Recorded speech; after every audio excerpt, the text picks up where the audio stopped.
Maria Santos sat on the edge of her old couch, bouncing her 6-month-old daughter Sophia gently in her arms. The baby's cries filled the small studio apartment, echoing off the thin walls.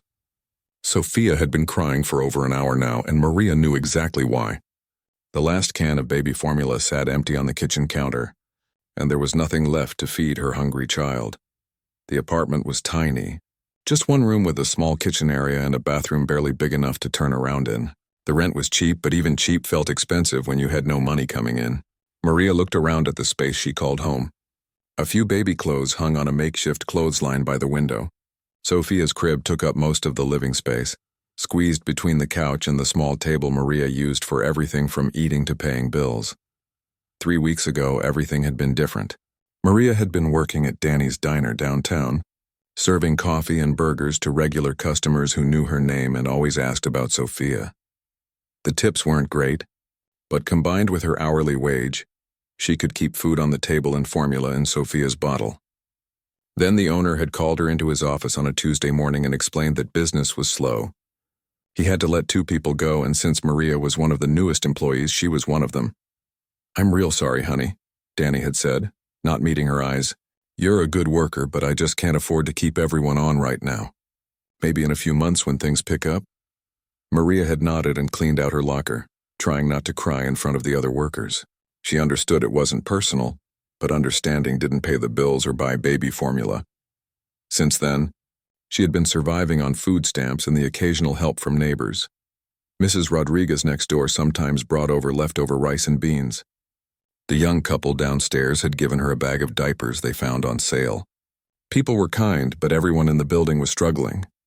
No one had much to spare.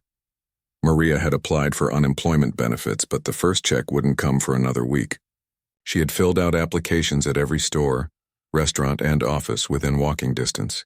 A few places had called her back, but when she mentioned she had a baby and would need flexible hours, the interviews suddenly ended quickly. Sophia's crying got louder, and Maria felt her heart break a little more. She looked at her daughter's red face, scrunched up in hunger and frustration. Sophia was such a good baby normally, sleeping through most of the night and smiling at everyone she met. But a hungry baby was a crying baby, and Maria couldn't blame her. She walked to the kitchen and opened the refrigerator, hoping somehow food had appeared since the last time she looked. There was a half-empty jar of peanut butter, some wilted lettuce, and a carton of milk that had gone sour 2 days ago. She had eaten the last piece of bread for breakfast, spreading the peanut butter thin to make it last longer. Maria checked her purse again, counting the crumpled bills and loose change. $3.47. That was everything she had until the unemployment check arrived next Friday. Baby formula cost at least $8 for the small can, $15 for the big one that would last Sophia a few days. She thought about going to the corner store and asking Mr. Kim if she could pay him back later, but she had already done that twice this month for diapers and milk. He had been understanding, but she could see the worry in his eyes. He was running a business, not a charity. Sophia's cries turned into the kind of desperate wailing that made Maria's chest hurt. She tried walking around the apartment, singing softly, offering Sophia a pacifier, but nothing worked. Her baby was hungry, and no amount of love or singing could change that. Maria sat back down on the couch and felt tears starting to roll down her cheeks. She was 22 years old, and she felt like she was failing at the most important job in the world. Being Sophia's mother was everything to her. But what kind of mother couldn't even feed her own child? She thought about her sister Carmen, who lived across town with her husband and 2 kids. Carmen had always been the successful one, the one who finished high school on time, found a good job, married a decent man. They weren't rich, but they had enough. Carmen had helped before, lending Maria money for rent and groceries without making her feel bad about it. But Maria hated asking. Each time she called Carmen for help, she felt smaller, like she was proving everyone right who said she was too young to have a baby, too unprepared for the responsibility. Her parents had moved back to Mexico 2 years ago, disappointed that their youngest daughter had gotten pregnant and dropped out of her community college classes. "You're smart, Mija," her mother had said before leaving. "You could have finished school, gotten a good job, then thought about babies. But you always did things the hard way." Maybe they were right, but Sophia was here now, and Maria loved her more than anything in the world. She just needed to get through this rough patch. Once she found another job, things would get better. She was a hard worker, and she was good with people. Someone would hire her soon. Sophia's crying reached a new level of desperation, and Maria made her decision. She would call Carmen. Her sister would understand. Carmen was a mother too. She knew what it felt like to hear your child cry from hunger. Maria picked up her phone with shaking hands. The battery was at 15%, but it would last long enough for this call. She wiped her tears and tried to compose herself. She didn't want Carmen to hear her crying and worry more than necessary. Looking through her contacts, Maria's vision was blurry from tears and exhaustion. She had been up most of the night with Sophia, who was restless from hunger. Her finger moved down the list of names, looking for Carmen's number. There it was, or at least there was what she thought was Carmen's number. Without double-checking, Maria tapped on the contact and chose to send a text instead of calling. Sometimes it was easier to ask for help in writing than to hear the pity in someone's voice. Her fingers moved quickly across the screen, typing words that felt like pieces of her pride breaking off with each letter. Carmen, I hate asking, but Sophia hasn't eaten in hours. Can you lend me $25 for formula? I'll pay you back Friday when unemployment comes. I'm so sorry. She hit send before she could change her mind, then held Sophia close and waited for her sister to respond. She had no idea that in her tired emotional state, she had selected the wrong contact entirely. The message that was meant for Carmen Santos had instead gone to Carlos Mendoza, a man she had never met, whose life was about to intersect with hers in the most unexpected way. Carlos Mendoza rubbed his tired eyes and looked at the clock on his computer screen. It was almost 10 at night, and he was still at his office on the 32nd floor of the downtown business district. The city lights twinkled below him through the floor-to-ceiling windows, but he barely noticed them anymore. Being the CEO of Mendoza Industries meant long days and longer nights, especially when they were negotiating new contracts with grocery chains across 3 states. His phone buzzed on the mahogany desk, interrupting his review of quarterly reports. Carlos glanced at it, expecting another work email or maybe a text from his assistant about tomorrow's meetings. Instead, he saw a message from an unknown number. Carmen, I hate asking, but Sophia hasn't eaten in hours. Can you lend me $25 for formula? I'll pay you back Friday when unemployment comes. I'm so sorry. Carlos stared at the screen, reading the message twice. His first thought was that this had to be some kind of scam. People were always trying new ways to get money from strangers, and a crying baby story was probably effective on soft-hearted people. He had heard about these tricks before, where scammers would send desperate messages hoping someone would send money without asking questions. But something about this message felt different. The tone wasn't polished or rehearsed like the usual scam texts he received. It was raw, personal, and filled with the kind of shame that was hard to fake. The person clearly thought they were texting someone named Carmen, someone close enough to ask for help, but distant enough that asking still hurt. Carlos set down his coffee and leaned back in his leather chair. At 52 years old, he had built his food distribution company from nothing, starting with a single delivery truck and working 18-hour days for years. Now Mendoza Industries employed over 3,000 people and supplied groceries to stores across the Southwest. He had seen real desperation before, back when he was starting out and couldn't afford to pay his drivers on time. He remembered the look in their eyes when they needed money for their own families but were too proud to quit. This message reminded him of those days. He could simply delete the text and go back to his reports.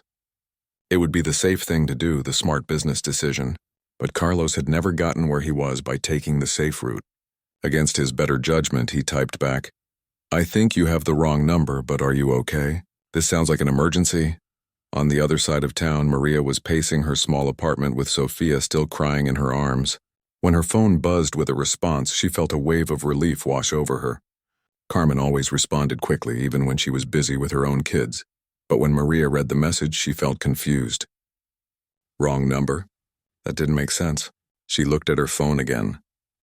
Checking the contact name, it clearly said Carmen Santos. Maybe her sister was just confused or thought someone else was using her phone. Maria typed back quickly.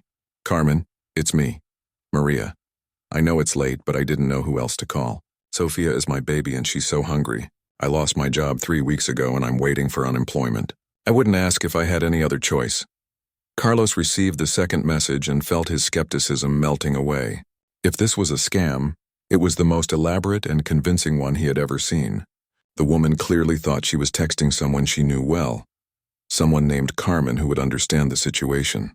The details were too specific, too genuine to be made up. He thought about his own life, surrounded by luxury but feeling empty most of the time. His penthouse apartment had every expensive thing he could want, but it had been silent and cold since his divorce 3 years ago. His ex-wife had taken their teenage daughter across the country, and now he only saw her during scheduled visits that felt more like business meetings than family time. Here was someone in real need, asking for $25 like it was a fortune. Carlos made that much in the time it took him to drink his morning coffee. He made a decision that surprised even him. "I'm not Carmen, but I'd like to help. Can you tell me where you are? I can get formula to you tonight." Maria stared at the message, reading it several times. Not Carmen, but she had texted Carmen's number. She was sure of it. Her hands were shaking as she typed back, "I don't understand. Who is this? How did I get your number?" "You texted the wrong person by mistake," Carlos replied. "But sometimes wrong turns lead to right places. I work in the food industry and I understand how hard things can be. Where can I send help?" Maria sat down heavily on her couch, Sophia finally starting to quiet down in her arms. A stranger wanted to help her. This had to be some kind of joke or maybe something worse. Her mother had always warned her about strangers who seemed too helpful. But she was desperate, and this person sounded genuine. "I don't know if I should trust you," she typed honestly. "This is really happening? You're not trying to trick me somehow?" Carlos understood her caution. If he were in her situation, he would be suspicious too. He thought about how to prove his intentions were real. "I completely understand why you'd be careful. Let me prove I'm serious. What kind of formula does your baby need? I can have it delivered from the grocery store tonight. You don't have to give me any personal information until you feel safe." 20 minutes passed before Maria responded. Carlos waited patiently, understanding that she was probably wrestling with the decision. He used the time to look up 24-hour grocery stores and delivery services in the city. Finally, his phone buzzed again. "Sophia takes the regular kind, not the special expensive stuff." "But sir, I don't have money to pay you back right now. I get my unemployment check next Friday, but that's a week away." "Don't worry about paying me back," Carlos typed. "Just tell me your address and I'll take care of everything." Maria hesitated again. Giving her address to a stranger went against every safety rule she had ever learned.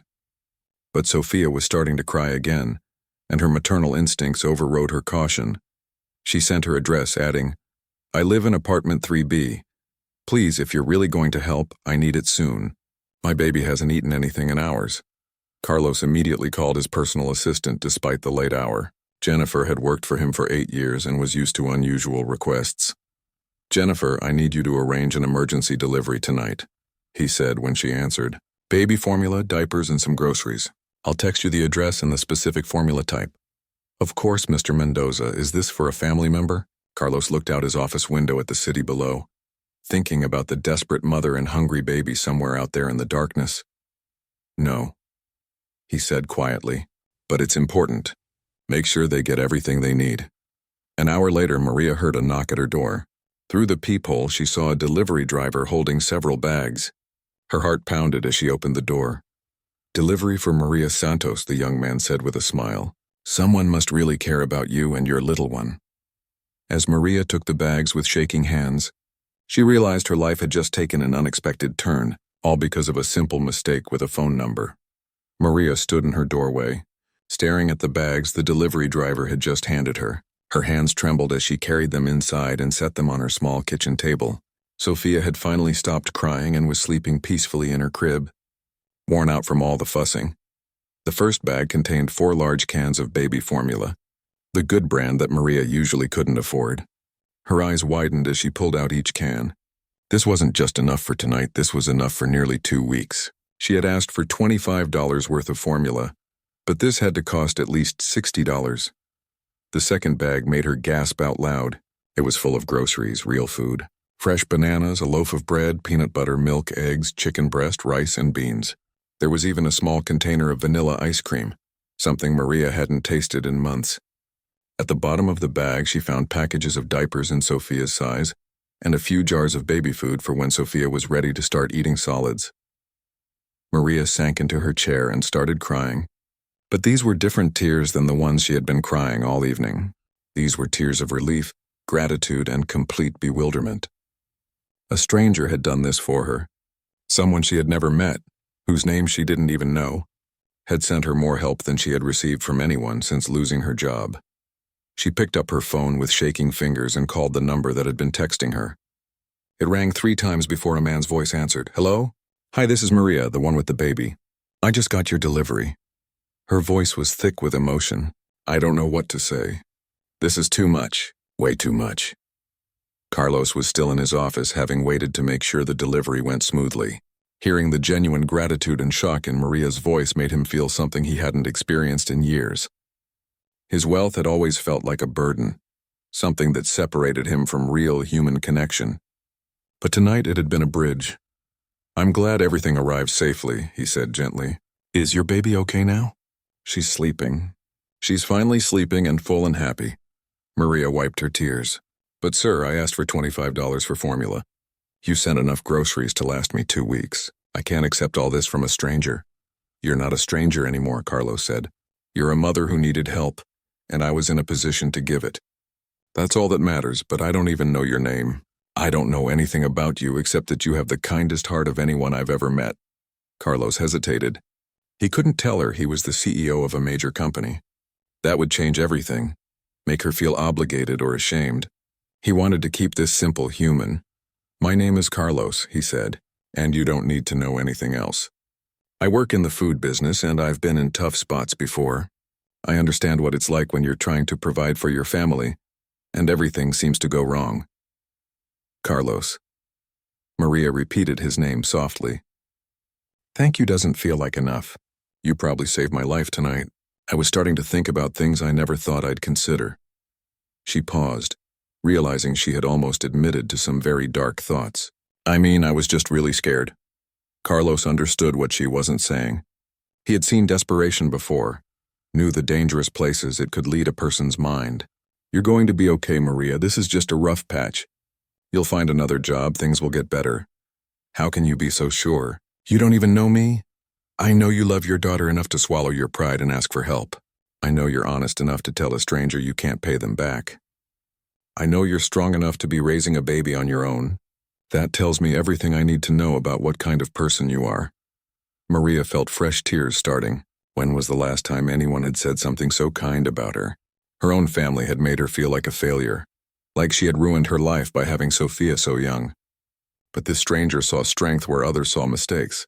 "Can I ask you something, Carlos?" "Of course. Why did you help me, really?"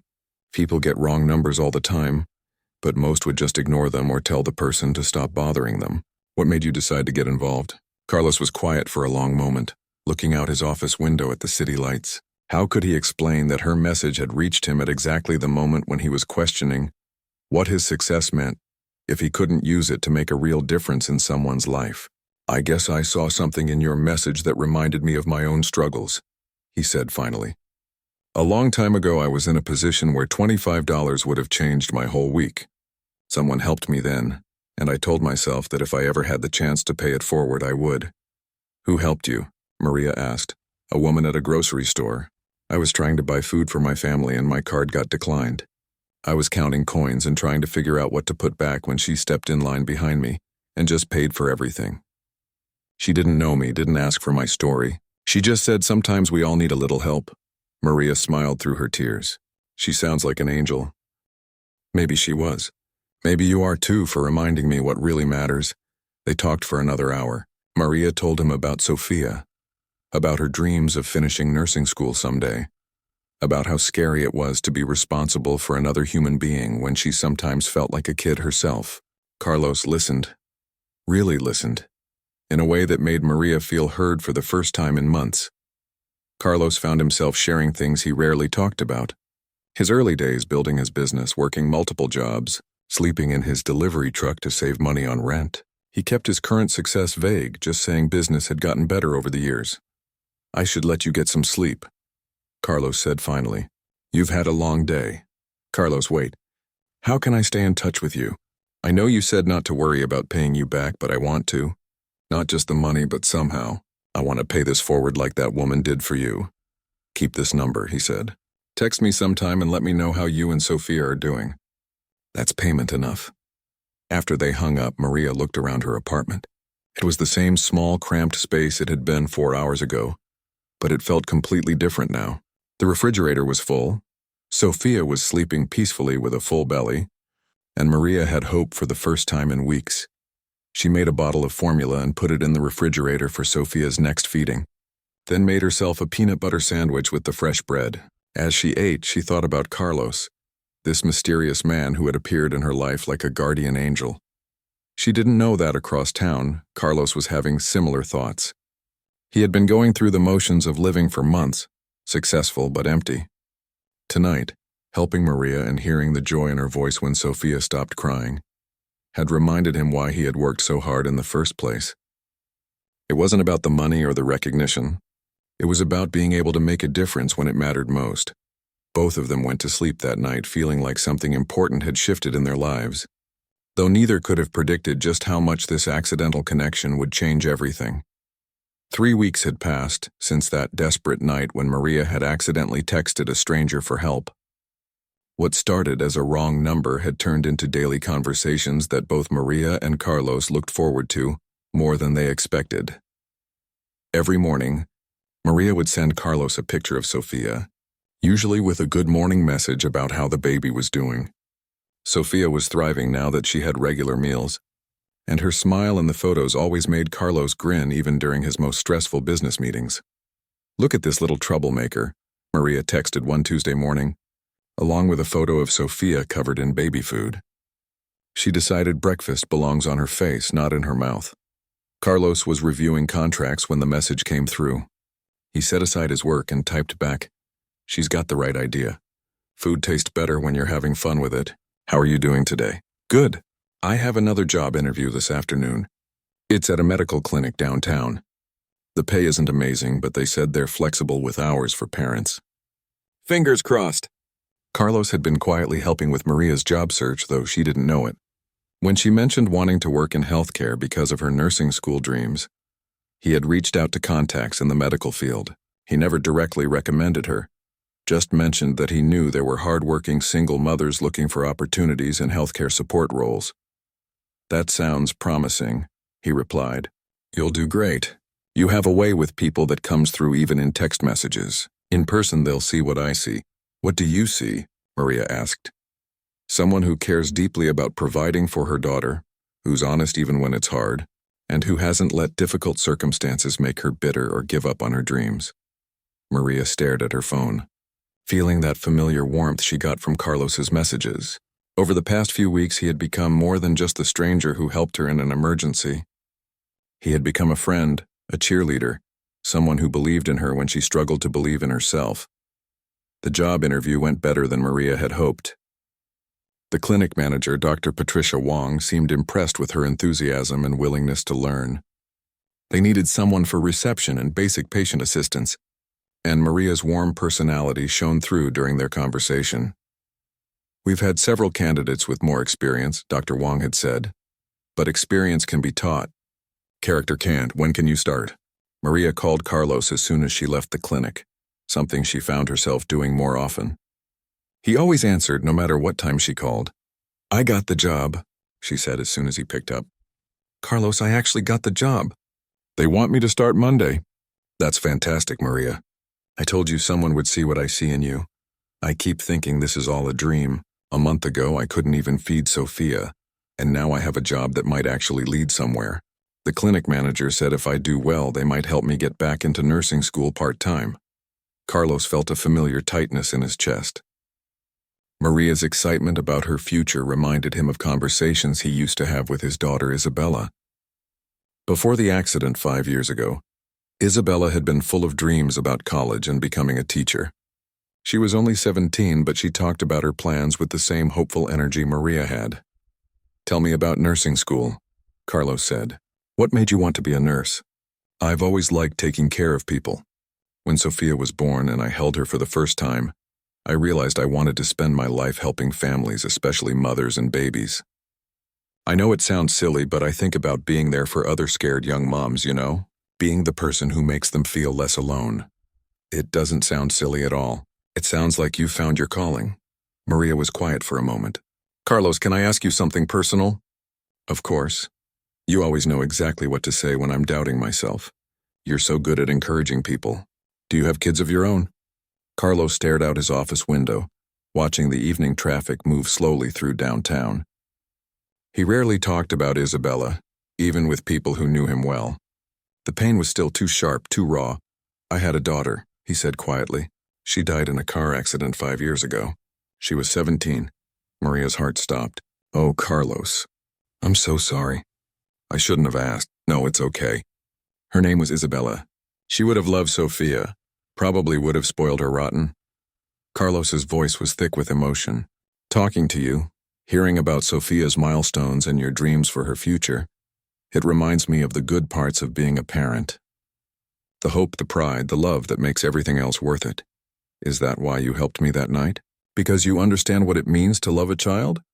Partly, but also because Isabella always believed in helping people when you could. She volunteered at a food bank every weekend, always brought home stray animals, stood up for kids who were being bullied at school. She would have been the first person to help a stranger who needed baby formula. Maria wiped tears from her eyes. She sounds like she was an amazing person. She was. And helping you and Sophia, it's like honoring her memory, like keeping alive the part of her that wanted to make the world a little bit better. They talked for another hour, sharing stories about their children. Maria told Carlos about Sophia's first smile, her first laugh, the way she grabbed at everything with her tiny fists. Carlos shared memories of Isabella's first steps, her terrible singing voice that she inherited from him, the way she used to make him breakfast in bed on Father's Day that was always burnt but he ate every bite. I wish Isabella could have met Sophia, Carlos said finally. Maybe she has in a way. Maybe she's the one who made sure Sophia's cry for help reached exactly the right person. Carlos smiled through his tears. I never thought of it that way, but I like that idea. As the weeks continued, their friendship deepened. Carlos would check in on Maria's first days at work, celebrating when she successfully handled a difficult patient or learned a new computer system. Maria would update him on Sophia's development, sharing photos of the baby's first attempts at solid food and her efforts to crawl. She's going to be walking before you know it. Carlos texted one evening after Maria sent a video of Sophia pulling herself up to standing position. Don't even say that. I'm not ready to chase a toddler around my tiny apartment yet. Maria replied with laughing emojis. You'll handle it just like you've handled everything else, one step at a time with more grace than you give yourself credit for. Carlos had started sending small care packages every couple of weeks, always with practical things like diapers, formula, or groceries. He was careful never to send too much at once, not wanting Maria to feel overwhelmed or obligated. But he couldn't help himself from making sure she and Sophia had what they needed. You're too good to us, Maria texted after another delivery. Someday I want to meet you in person and give you the biggest hug. You've become like family to me and Sophia. I'd like that very much, Carlos replied, though he wondered how she would react when she learned who he really was. Their friendship had grown in the safety of anonymity, but he was starting to wish he could be completely honest with her. There's something I want to tell you, Maria texted one evening. I've been thinking about this for weeks and I need to say it. Carlos felt his heart skip. What is it? That night I texted you by mistake. I was in the darkest place I've ever been. I was actually thinking about whether Sophia would be better off without me, whether my parents should take her and give her a real chance at life. I was thinking terrible thoughts, Carlos.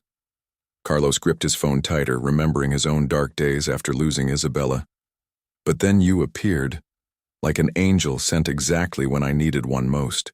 You didn't just give me formula and groceries. You gave me hope. You gave me back my faith that good people still exist, that strangers can care about each other, that tomorrow might be better than today. Maria, you saved yourself. I just provided a little help along the way. No, Carlos, you saved my life, and Sophia's life, and I need you to know that whatever happens, you'll always be part of our family. Always.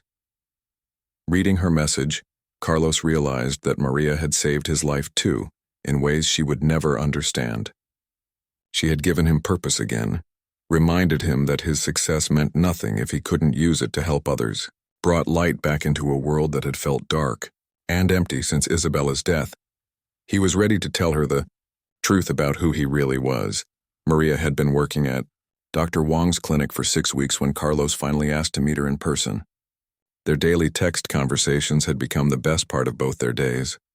But Carlos knew he couldn't keep hiding his true identity much longer. The guilt was eating at him, and their friendship deserved honesty. "I'd like to meet you and Sophia," he texted one Thursday evening. "Maybe we could grab coffee this weekend? There's something I need to tell you. Something I should have told you weeks ago." Maria felt nervous butterflies in her stomach as she read his message. Over the past 2 months, Carlos had become her closest friend, the person she shared everything with. But they had never met face to face, and now he was saying he had been keeping something from her. "Is everything okay?" she replied. "You sound serious. Everything's fine, I promise. But I haven't been completely honest with you about who I am. And you deserve the truth. Are you free Saturday afternoon? We could meet somewhere public, wherever you feel comfortable." Maria stared at her phone for a long time before responding. What could Carlos possibly be hiding? He had been nothing but kind and supportive. Maybe he was married and hadn't mentioned it. Or maybe he had been in trouble with the law in the past. She tried to think of explanations that would make sense. "There's a small cafe called Rosa's on 5th Street. She finally texted back. "They have high chairs for babies and it's usually quiet on weekends." 2 o'clock? "Perfect. I'll be there. Maria, whatever I tell you, I want you to know that everything between us has been real. Our friendship, my care for you and Sophia, all of it. That part hasn't been a lie." Now Maria was really worried. What kind of secret required that kind of reassurance? Saturday afternoon came quickly. Maria dressed carefully, choosing her nicest jeans and the one good sweater she owned. She packed Sophia's diaper bag with extra care, making sure she had everything they might need. She had no idea what Carlos looked like, so they had agreed that she would get there first and text him her exact location in the cafe. Rosa's cafe was a cozy little place with mismatched chairs and local artwork on the walls. Maria chose a table in the corner where Sophia's stroller would be out of the way, and ordered a coffee she couldn't really afford, but felt obligated to buy. Her hands shook slightly as she texted Carlos. "I'm here. Corner table, wearing a blue sweater. Sophia's in a pink dress. I'll be right in," he replied. Maria watched the door, trying to guess which person might be Carlos. An older man in a baseball cap? A middle-aged guy in a work uniform? She had imagined him as someone ordinary, maybe a delivery driver or warehouse worker based on his stories about struggling in the food business. Then the door opened, and a man in an expensive-looking suit walked in. He was tall with graying hair at his temples, and he looked around the cafe with the kind of confidence that came from being successful. Maria assumed he was probably a lawyer or businessman meeting someone for a weekend discussion. The man's eyes found hers across the room, and he smiled the kind of gentle smile that made her feel instantly at ease. He walked toward her table, and Maria's heart started beating faster. This couldn't be Carlos, could it? "Maria?" he said softly when he reached her table. She looked up at him in shock. This well-dressed, clearly wealthy man was Carlos? The person who had understood her struggles, who had talked about sleeping in his delivery truck and counting coins at the grocery store. "Carlos?" she whispered. He nodded and gestured to the chair across from her. "May I sit down?" Maria nodded, too surprised to speak. Sophia gurgled happily from her stroller, reaching her little hands toward the stranger who had been taking care of them from a distance for 2 months. Carlos sat down and immediately smiled at Sophia. "Hello, beautiful girl. You're even more perfect in person than in all those photos." His voice was the same warm, gentle tone Maria had come to love during their phone calls, but seeing him in person made everything feel different. "I don't understand," Maria said finally. "You said you worked in the food business. You told me about being poor, about struggling to make ends meet." Carlos sighed and leaned forward. "Everything I told you about my past was true, Maria. I did start with nothing. I did sleep in my truck and count coins for groceries. But that was a long time ago. I should have told you sooner who I am now. Who are you now? My name is Carlos Mendoza. I own Mendoza Industries. We distribute food to grocery stores across 3 states. I'm not just comfortable financially, Maria, I'm wealthy. Very wealthy." Maria stared at him, trying to process this information. Mendoza Industries. She had seen their trucks around the city, seen their logo on delivery vehicles. He wasn't just successful, he was the CEO of a major company. "Why didn't you tell me?" she asked, her voice barely above a whisper. "At first I didn't think it mattered. I thought I'd help you once and that would be the end of it. But then we started talking and I realized you were becoming important to me. I was afraid that if you knew who I really was, you'd feel differently about our friendship. You'd feel obligated or uncomfortable or like there was too big of a gap between us. There is a big gap between us, Maria said, feeling overwhelmed. Carlos, you're a millionaire and I'm a single mom who was begging strangers for baby formula 2 months ago. Money doesn't change who we are inside, Carlos said gently. I'm still the person you've been texting every day. I still care about you and Sophia more than I can explain. I still think you're one of the strongest, most genuine people I've ever met. Sophia started fussing, and without thinking, Carlos reached over and gently touched her tiny hand. Sophia immediately calmed down and smiled at him, as if she somehow knew this was the voice that had been helping her mama for weeks. She knows you, Maria said softly, watching the interaction. Even though she's never seen you before, she knows you're safe. I've felt connected to her from that very first night, Carlos admitted. Every photo you sent, every story about her reaching new milestones, it made me feel like I was part of something important again. Like I had a reason to smile. Maria felt tears starting to form. I still don't understand why you kept this secret for so long. Because I was scared, Carlos said honestly. Scared that you'd see me differently. Scared that our friendship was too good to be true. After I lost Isabella, I thought I'd never feel that kind of connection with anyone again. But you and Sophia brought light back into my life. They sat in silence for a few minutes, both trying to figure out what this revelation meant for their relationship. Finally, Maria spoke. I feel stupid. All those times I worried about paying you back. All those times I felt bad about accepting your help. You were probably spending more on coffee in a day than what I owed you. You're not stupid, Maria. You're proud and independent, and those are wonderful qualities. The amount of money didn't matter to me, but your gratitude did. The way you've let me be part of your life and Sophia's life, that's meant everything. So what happens now? Maria asked. Now that I know the truth? Carlos took a deep breath. Now I'd like to help you in bigger ways if you'll let me. I've been thinking about this for weeks. I want to set up a scholarship fund to pay for your nursing school. And my company has an excellent daycare center for employees' children. I'd like to offer you a position in our human resources department, something that would give you experience while you're going to school. Maria's eyes widened. Carlos, that's too much. I can't accept something like that. Why not? You're smart, hardworking, and you have exactly the kind of heart we need in HR. Someone who understands what it's like to struggle, who can relate to employees going through hard times. It's not charity, Maria. It's recognizing talent and potential. I don't know what to say. Say you'll think about it.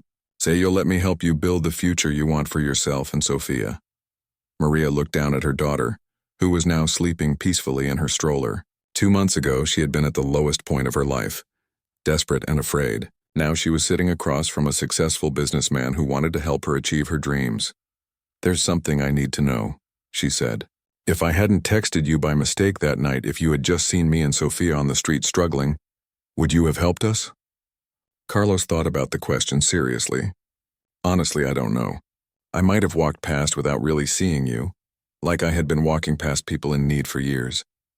But you reached out to me directly, even by accident. You made it impossible for me to ignore that real people were struggling while I sat in my office counting profits. So we helped each other. We saved each other, Carlos corrected gently. 6 months later, Maria was halfway through her first semester of nursing school, working part-time in the HR department at Mendoza Industries. Sophia was thriving in the company daycare, beloved by all the staff who spoiled her throughout the day. Carlos had become more than a friend. He was Sophia's honorary grandfather, the person Maria called when she had good news to share or needed advice about school. He had found purpose in expanding the company's community outreach programs, creating a foundation that helped single parents get back on their feet. The wrong text message had led them both to exactly where they needed to be. Sometimes the best things in life happened when you reached out for help, even to the wrong number. Sometimes angels came disguised as strangers, and sometimes saving someone else was exactly what you needed to save yourself. Maria still had Carlos's number saved under Guardian Angel in her phone, because that's exactly what he had turned out to be, for both her and Sophia. And she liked to think that maybe, in helping them, he had found his wings again too.